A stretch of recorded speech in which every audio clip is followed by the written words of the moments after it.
সালাম আলাইকুম। এ পর্যায়ে আমরা কুমিল্লা বোর্ড ২০২৫ এর একটা কোশ্চেন সলিউশন করব। তো কোশ্চেনটার মূলত উদ্দীপক, ২ টা দৃশ্যকল্প দেওয়া আছে। প্রথম দৃশ্যকল্পে আমাদের f of x এর একটা ফাংশন দেওয়া আছে এবং দ্বিতীয় দৃশ্যকল্পে আমাদের p of x এর একটা ফাংশন দেওয়া আছে। সেখান থেকে ক নাম্বার কোশ্চেন আমাদের যেটা ডিটারমাইন করতে বলছে 3x³ - ax² + 4x - 3 বহুপদীর একটি উৎপাদক x + 2 হলে a এর মান কত তা নির্ণয় করো। অর্থাৎ একটা বহুপদী দেওয়া আছে, সেটার একটা উৎপাদক x + 2 দেওয়া আছে। সেখান থেকে a এর মান ডিটারমাইন করতে বলছে। তাহলে এই বহুপদীর উৎপাদক x + 2 হলে উৎপাদকের শর্তানুযায়ী x + 2 = আমরা 0 লিখতে পারবো। এখান থেকে x = ক্যালকুলেশন করলে +2 এপারে আসলে -2 হয়ে যায়। অর্থাৎ x এর ভ্যালু -2 আসতেছে। তো x এর ভ্যালু -2 এই বহুপদীতে বসাই আমাদের a এর ভ্যালু ডিটারমাইন করতে হবে। x এর ভ্যালু আমরা -2 এখানে বসাবো।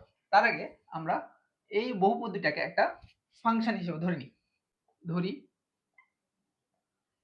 q of x ধরে নিলাম। এই বহুপদীর একটা ফাংশন। তাহলে দেখো এখান থেকে q of x = 3x³ - ax² + 4x - 3 লিখতে পারবো। বুঝছো? তাহলে দেখো এখান থেকে যেহেতু এই বহুপদীর একটা উৎপাদক x + 2 হবে, x এর ভ্যালু এখান থেকে ক্যালকুলেশন করে আমরা -2 পাইছি। ওই -2 x এর স্থলে আমরা বসিয়ে ক্যালকুলেশন করব। তাহলে এখানে x এর স্থলে আমরা তোমার -2 বসাবো। তাহলে ভাগশেষ উপপাদ্যের শর্তানুযায়ী এইটা ইকুয়াল টু আমরা 0 লিখতে পারবো। এটাই ভাগশেষ উপপাদ্যের কন্ডিশন ছিল।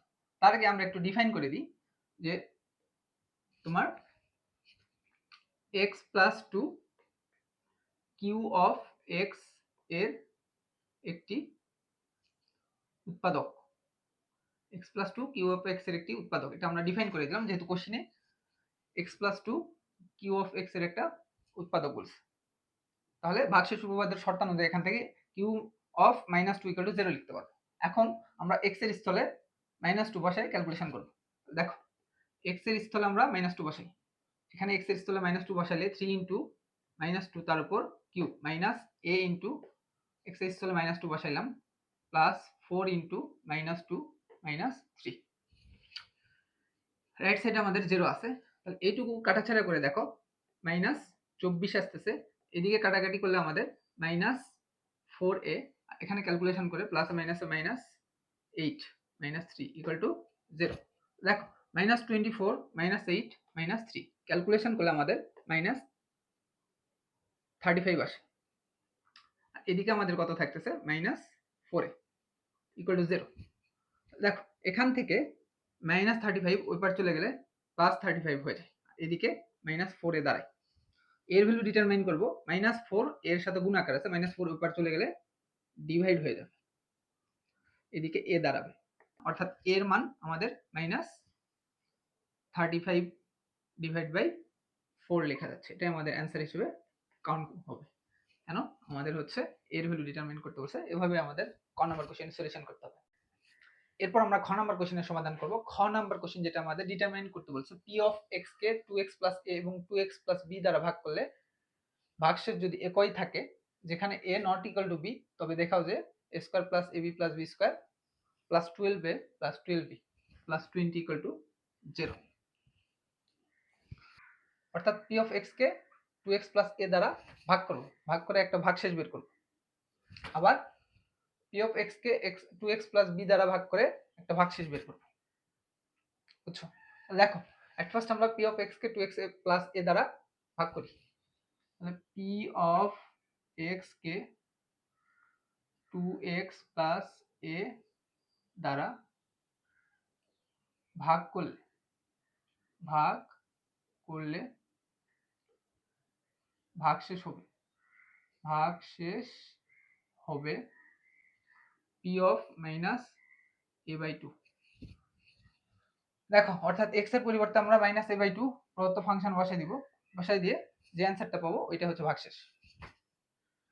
x এর পরিবর্তে -a/2 প্রদত্ত ফাংশন বসাই দেওয়ার পরে যে মানটা পাবো ওইটাই ভাগশেষ হবে। এখন কথা হচ্ছে x এর পরিবর্তে -a/2 কোথায় থেকে পাইছি? দেখো এর অ্যান্সার হচ্ছে p of x কে আমরা কি দ্বারা ভাগ করতেছি?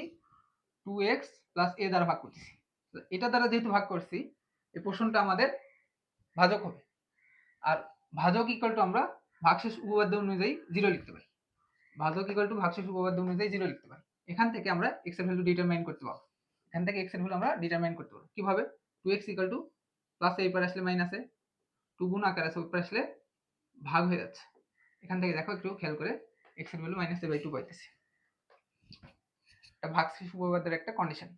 এবং x এর পরিবর্তে -a/2 ওই ফাংশনে বসাই দেওয়ার পর যে অ্যান্সারটা পাবো ওইটা ভাগশেষ। বুঝছো? তো আসো আমরা x এর পরিবর্তে -a/2 ওই ফাংশন বসাই দিই।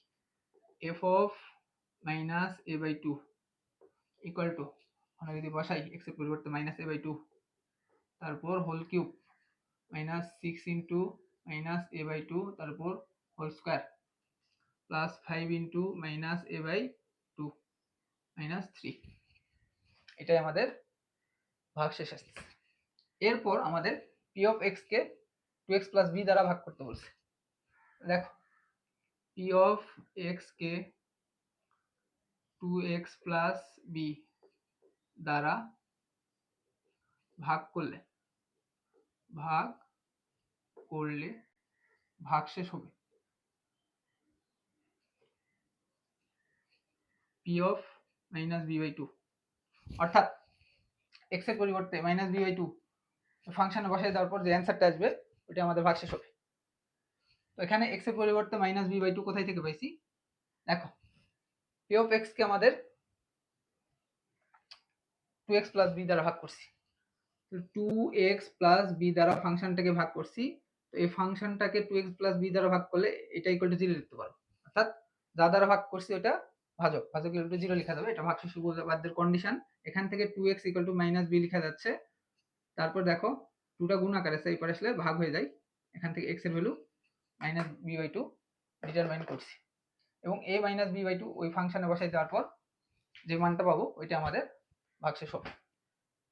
বুঝছো? তাহলে আসো আমরা এখন x এর পরিবর্তে -b/2 ওই ফাংশনে বসাই দিয়ে ভাগশেষ বের করি।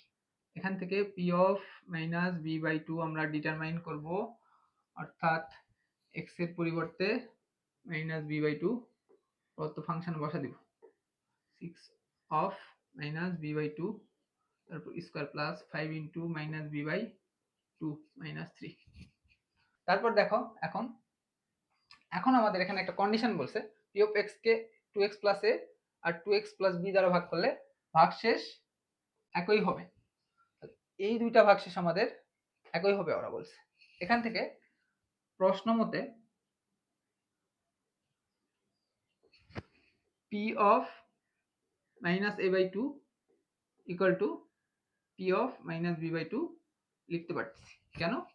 কারণ এই দুইটা ভাগশেষ একই হবে বলছে ওরা। এখান থেকে এই ভাগশেষের ভ্যালুটা এখানে বসাই দিই। -a/2 তারপর whole cube -6 into -a/2 whole square plus 5 into -a/2 -3 equal to এই ভাগশেষের ভ্যালু এখানে বসাই দিই। তাহলে -b/2 তারপর হোল কিউব -6 ইনটু -b/2 তারপর whole square plus 5 into -b/2 -3। একটু ক্যালকুলেট করি। দেখো এখান থেকে ক্যালকুলেশন করলে -a3/8 আসতেছে। এখান থেকে ক্যালকুলেশন করলে মাইনাস আর মাইনাস প্লাস হয়ে যাচ্ছে, a স্কয়ার দাঁড়াইতেছে 2 দুগুণ 4 আসতেছে। এটা 2 দ্বারা ক্যালকুলেট করলে 3 আসতেছে, 2 দ্বারা ক্যালকুলেট করলে 2 আসতেছে, অর্থাৎ 3a²/2 দাঁড়াইতেছে। আমি একবারে লিখে দিচ্ছি 3a²/2 আসতেছে এইটুকু ক্যালকুলেট করলে। এরপর আসো প্লাসে মাইনাসে মাইনাস হচ্ছে 5a/2 দাঁড়াইতেছে -3 ইকুয়াল টু, খেয়াল করে দেখো এটুকু ক্যালকুলেট করলে আমাদের আসতেছে -b/b³/8। তারপর একটু খেয়াল করে দেখো এখানে ক্যালকুলেট করলে -6 ইনটু এটুকু ক্যালকুলেট করলে b²/4 আসে, 2 দিয়ে যাচ্ছে অর্থাৎ 3b²/2 থাকতেছে। এটুকু ক্যালকুলেট করলে 3b²/2 থাকতেছে। এটুকু ক্যালকুলেট করলে প্লাসে মাইনাসে মাইনাস হচ্ছে 5b/2 থাকতেছে -3। বুঝছো? এরপর আসো আমার একটু এটুকু মুছে দিচ্ছি, এরপর দেখো এরপর লেফট হ্যান্ড সাইড আমরা লসাগু করে দেব। লেফট হ্যান্ড সাইড লসাগু করলে আমাদের এখানে 8 দাঁড়াইতেছে। এখানে ক্যালকুলেট করলে -a³ তারপর এটুকু ক্যালকুলেট করলে মাইনাস 12a স্কয়ার, এখানে লসাগু করলে আমাদের মাইনাস 20a, তারপর লসাগু করলে আমাদের 24 আসতেছে ইকুয়াল টু, পরের পোর্শনটাও আমরা লসাগু করে দিব, এখানে লসাগু করলেও 8 আসতেছে, মাইনাস b কিউব দাঁড়াইতেছে লসাগু করলে, তারপরে এখানে 3 4 12, 12b স্কয়ার, তারপরে ক্যালকুলেশন করলে মাইনাস 20b, তারপরে এটা ক্যালকুলেশন করে 3 আসছে 24 দাঁড়ায়। এরপর আসো দেখো, একটু খেয়াল করে দেখো, এখানে 8 আছে, এখানে 8 আছে, এই দুটো ভ্যানিশ হয়ে যাচ্ছে।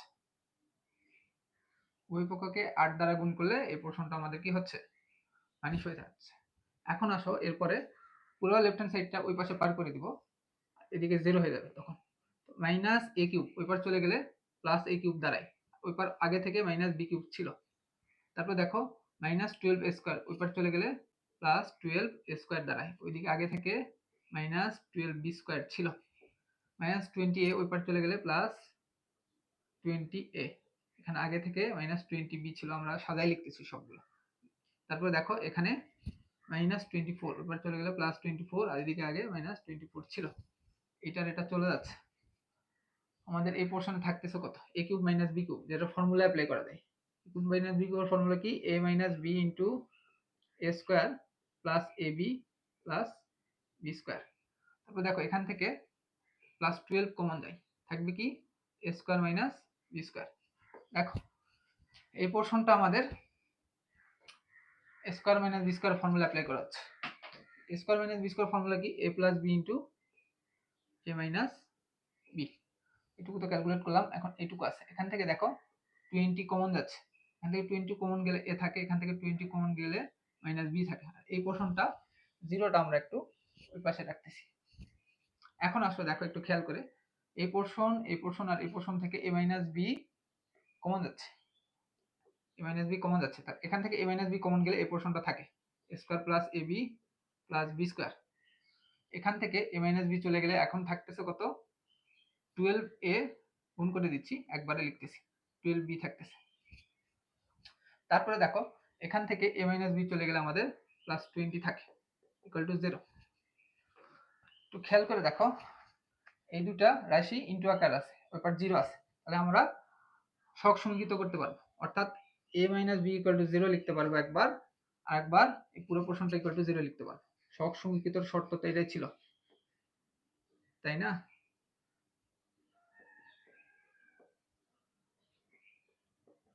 অর্থাৎ সহগ সমীকৃতর শর্ত অনুযায়ী এটা ইকুয়াল টু 0 লিখছি, আর পরের পোর্শনটা ইকুয়াল টু 0 লিখছি। এখান থেকে ক্যালকুলেট করলে a ইকুয়াল টু b আসে, মাইনাস b উপর চলে গেলে প্লাস b। কিন্তু আমাদের উপরে দেখো একটু খেয়াল করে, কন্ডিশন দেওয়া আছে a not equal to b হইতে হবে, আমাদের আসছে a ইকুয়াল টু b, তাহলে উপরে কন্ডিশন অনুযায়ী স্যাটিসফাই করতেছে না, তাহলে এখানে লিখতে পারবো যা গ্রহণযোগ্য না, গ্রহণযোগ্য নয়। এরপরে একটু খেয়াল করে দেখো, এখান থেকে যেটা আমাদের দেখাইতে বলছে পুরো পোর্শনটা চলে আসছে, দেখো a square ab b square 12a 12b 20 equal to 0।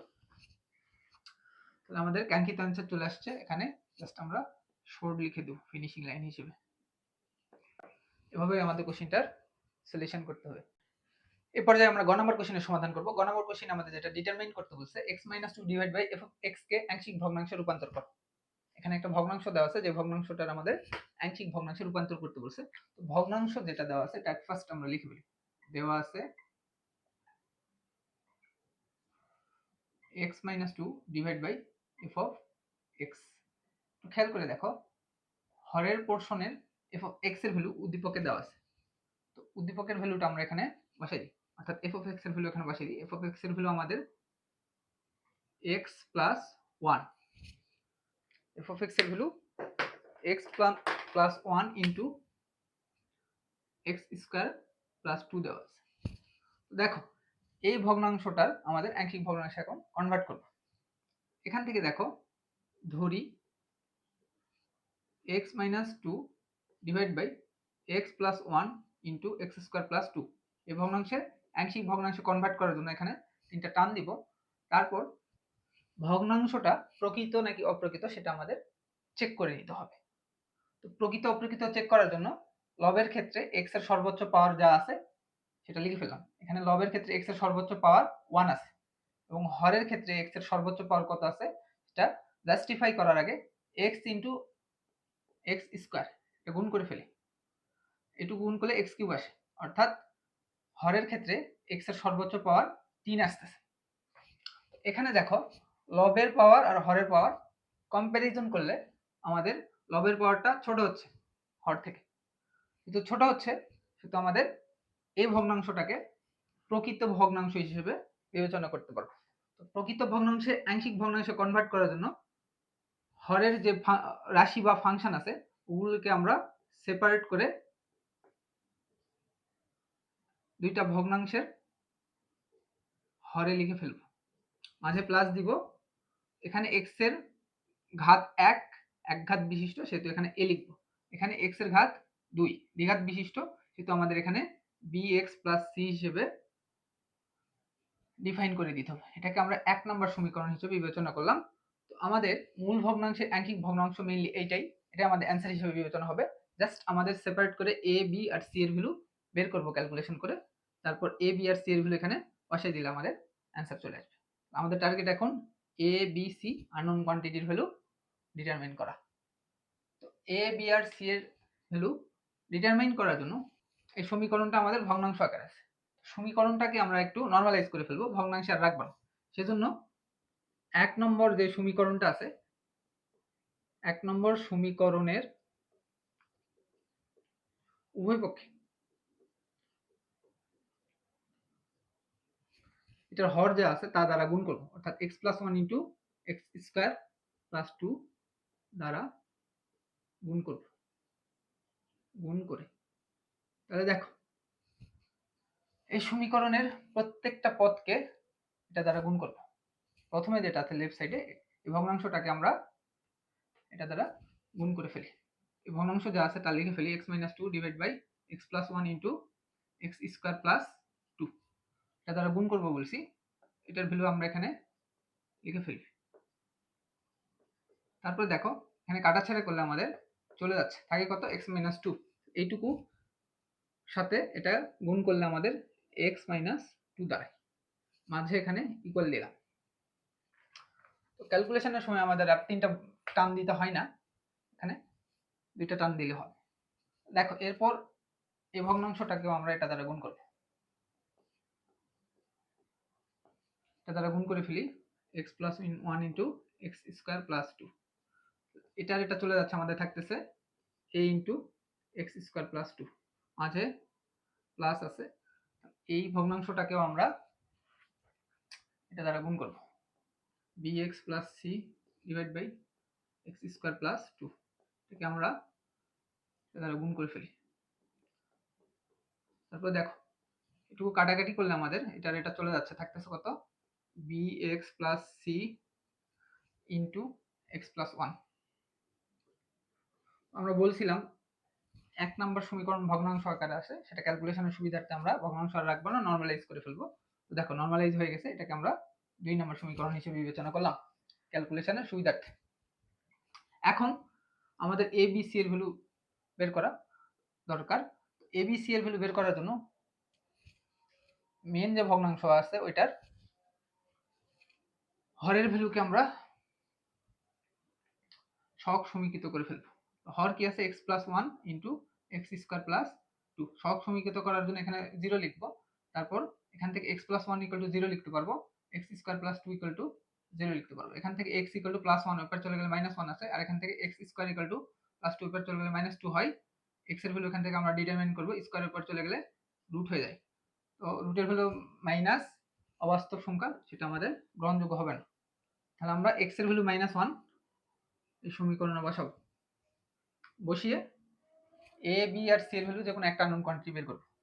x এর ভ্যালু মাইনাস 1 সমীকরণ 2 বসাই, সমী 2a বসিয়ে দেখো 2 নম্বর সমীকরণে x এর ভ্যালু মাইনাস 1 বসাবো, মাইনাস 2 আছে equal to a into x এর ভ্যালু মাইনাস 1 বসাবো, প্লাস 2 আছে, প্লাস b ইন্টু x এর ভ্যালু মাইনাস 1 বসাবো, প্লাস c আছে। তারপরে দেখো x এর ভ্যালু মাইনাস 1 বসাবো আর প্লাস 1 আছে, একটু খেয়াল করে দেখো এটুকু কাটাকাটি করলে আমাদের কত দাঁড়াইতেছে, মাইনাস 3 দাঁড়াইতেছে। এদিকে দেখো খেয়াল করে, এখানে ক্যালকুলেশন করলে 1 আসতেছে, 1 এর সাথে 2 গুণ যোগ করলে 3 আসতেছে, তাহলে 3 ইনটু a। এখানে দেখো -1 + 1 ক্যালকুলেশন করলে 0 আসতেছে, 0 এর সাথে এটা গুণ আকারে আছে, 0 এর সাথে এটা গুণ করলে আলটিমেটলি পুরোটা 0 হয়ে যায়, ভ্যানিশ হয়ে যায়। ওই 0 আর আমি এখানে লিখতেছি না। এখান থেকে আমরা a এর ভ্যালু বের করব। 3 গুণ আকার আছে, এরপর আসলে ডিভাইড হয়ে যাবে, এদিকে a দাঁড়াবে। এখান থেকে a এর ভ্যালু আমরা একটু ক্যালকুলেশন করলে -1 আসে, অর্থাৎ a এর ভ্যালু এখান থেকে আমরা -1 পেয়েছি। আমাদের টার্গেট ছিল হচ্ছে a b c এর ভ্যালু বের করা, এর ভ্যালু চলে আসছে। এখান থেকে আমাদের এখন b আর c এর ভ্যালু বের করব। দেখো b এবং c এর ভ্যালু বের করার জন্য 2 নম্বর সমীকরণ যেটা আছে এটাকে আমরা আরেকটা সমীকরণে কনভার্ট করব। সেজন্য আমাদের এই ব্র্যাকেটগুলো ভেঙে দিব।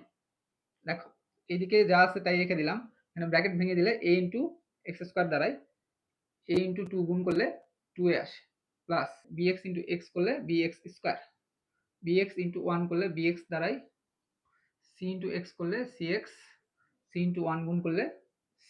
এটাকে আমরা 3 নম্বর সমীকরণ হিসেবে বিবেচনা করলাম। এখন আমাদের bc এর ভ্যালু বের করতে হবে। আমরা একটা কাজ করি, 3 নম্বর সমীকরণে উভয় পক্ষে x স্কয়ারের সহগ সমীকৃত করি। 3 নম্বর সমীকরণের উভয় পক্ষে x স্কয়ারের সহগ সমীকৃত করে। দেখো এখানে x স্কয়ার জাতীয় কোনো টার্ম নাই, যেহেতু কিছুই নাই x স্কয়ার জাতীয়, ওটা সহগ হবে 0।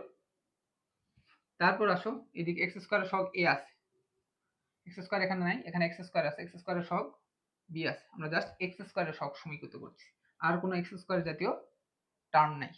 এখান থেকে দেখো আমরা এই সাইডে 0 পাইতেছি, আর এখানে a এর ভ্যালু আমরা -1 বের করছি, এর ভ্যালু এখানে বসাই দিই।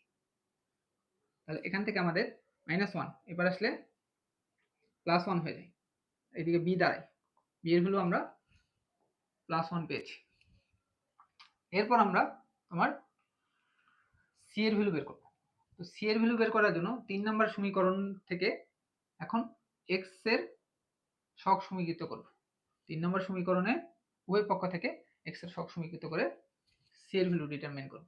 দেখো 3 নম্বর সমীকরণে লেফট সাইডে x এর সহগ কত আছে? 1, আর কোনো x জাতীয় পদ নাই, ইকুয়াল টু এখানে x এর সহগ b আছে, তারপর x এর সহগ প্লাস c আছে, আর কোনো x এর সহগ নাই। দেখো এখান থেকে 1 ইকুয়াল টু b এর ভ্যালু 1 এখানে বসাই, প্লাস c। আমাদের c এর ভ্যালু বের করা টার্গেট। এখান থেকে c ইকুয়াল টু +1 ওই পার চলে গেলে -1, তো ক্যালকুলেশন করলে c ইকুয়াল টু 0 দেয়, অর্থাৎ c এর ভ্যালু এখান থেকে 0 আসছে। বুঝছো? তো আসো এরপর আমরা a b আর c এর ভ্যালু 1 নম্বর সমীকরণে বসিয়ে দিই, তাহলে আমাদের আংশিক ভগ্নাংশে কনভার্ট হয়ে যাবে। a b ও c এর মান সমীকরণ 1 এ বসিয়ে, দেখো 1 নম্বর সমীকরণ বসাই, লেফট হ্যান্ড সাইড যা আছে তাই রেখে দিই। তারপর রাইট হ্যান্ড সাইডে a এর ভ্যালু বসাই, -1 এর ভ্যালু x + 1 দাঁড়াইতেছে, মাঝে প্লাস আছে, b এর ভ্যালু আমাদের 1 আছে, 1 এর এখানে b এর ভ্যালু আসছে, b এর ভ্যালু 1 আসছে ইনটু x, প্লাস c এর ভ্যালু আমরা 0 পেয়েছিলাম। এখান থেকে নিচে আমাদের x² + 2 আছে। দেখো এই পোরশনটা ক্যালকুলেশন করলে x * 1 করলে x হয়, ওই 0 লেখার দরকার নেই, x ডিভাইড বাই x² + 2 দাঁড়ায়। আমরা এই পোরশনটা আগে লিখলাম, সাজিয়ে লিখলাম। এখানে যে পোরশনটা আছে এখানে বাই ডিফল্ট প্লাস আছে, প্লাসের সাথে মাইনাস গুণ করলে মাইনাস আসে, উপরে থাকে 1, নিচে থাকে x + 1। এটাই আমাদের উপরের ভগ্নাংশের আংশিক ভগ্নাংশের অ্যান্সার। এভাবে আমাদের কোশ্চেনটার সলিউশন করতে হবে।